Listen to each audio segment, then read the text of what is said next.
Cycle puncture হয়ে গেছে, কি হয়েছে? আমার কি বুদ্ধি কম? এই পলিটিং এর ভিতরে বাতাস ভরে তারপরে সাইকেলের ভিতরে ভরবো। এই যে কত সুন্দর করে পাইপ দিয়ে বাতাসটা ভরতেছি, এখন হাওয়া আগের মতন হয়ে গেছে সাইকেলটা।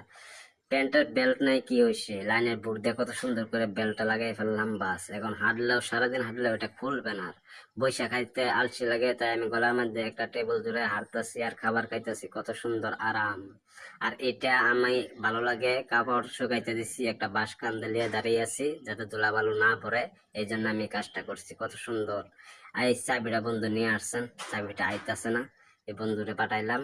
এই শালা করলো কি, আমার হাতে আবার লাঠিটা ধরাই দিল। এসে হবে এইটাতে আনবো চাবিটা আবার, এখন চাবিটা আসতেছে না। এই পাতাকপিটা হেরে নিয়ে দিতেছে বন্ধুর কাছ থেকে, পাতাকপিটা নিয়ে হেরে এই লাঠিটা আমি বাজাই দিই, বাস। বন্ধু যাই দেখবে, এখন বলছেন এখন একটা পানি নেই, রান্না বাড়া করা লাগবে। পানিটা লয়ে যারা রান্না বাড়া করি।